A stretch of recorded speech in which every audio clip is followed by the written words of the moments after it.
नमस्कार दोस्तों, मैं हूं राजीव और आप देख रहे हैं अमानत नॉलेज।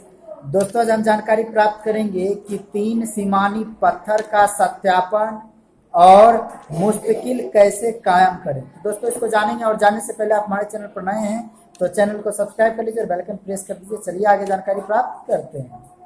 तो दोस्तों, किसी भी मौजा में कोई भी अमीन जब जमीन मापी करने जाते हैं तो सर्वप्रथम उन्हें जो है मुस्तकिल कायम करना होता है, ठीक है। और वह इसलिए कि जब तक मुस्तकिल कायम नहीं करेंगे तब तक वह किसी भी प्लॉट की, किसी भी खेसरा की मापी वो नहीं कर पाएंगे, ठीक है। तो इसके लिए क्या करना होता है कि सबसे पहले मुस्तकिल कायम करना होता है। तो दोस्तों, सबसे पहले हम बात करते हैं 3 सीमानी पत्थर की।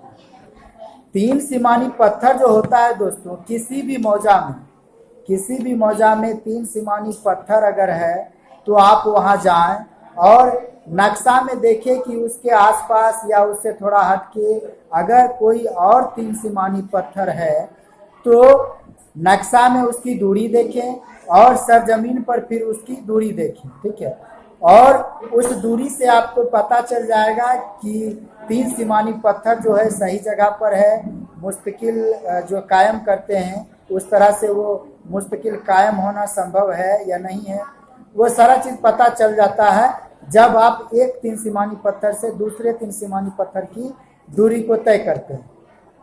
और जब वह सही जगह पर होगा तो उसे आप मुस्तकिल कायम समझ सकते हैं और वहां से जो है आप जमीन मापी का काम जो है प्रारंभ कर सकते हैं। वहां से आप मापी का काम प्रारंभ कर सकते हैं, ठीक है। ये तो था 3 सीमानी पत्थर के विषय में। अब बात आती है दोस्तों कि मान लीजिए कि कोई कुआं, ठीक है, और वो कुआं भी एक मुस्तकिल है, लेकिन अगर आपको डाउट लग रहा है तो आप वैसी परिस्थिति में क्या करेंगे। तो दोस्तों, आपको ये देखना पड़ेगा कि उस मौजा में अगर एक कुआं है तो क्या आसपास में या फिर थोड़ी दूरी हट के क्या एक और कुआं है।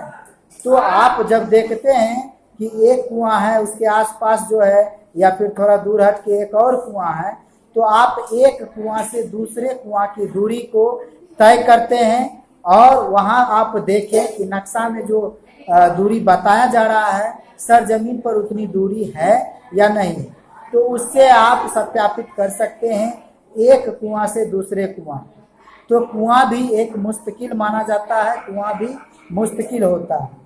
तो आप कुआं को भी इस तरह से सत्यापित कर सकते हैं और कुआं से 3 मेर 4 मेर भी आप मुस्तकिल बना सकते हैं। तो जब आप इस तरह करते हैं तो इस तरह करने के बाद मुस्तकिल कायम हो जाता है और मुस्तकिल कायम होने के बाद आप किसी भी प्लॉट की मापी कर सकते हैं उस मुस्तकिल से।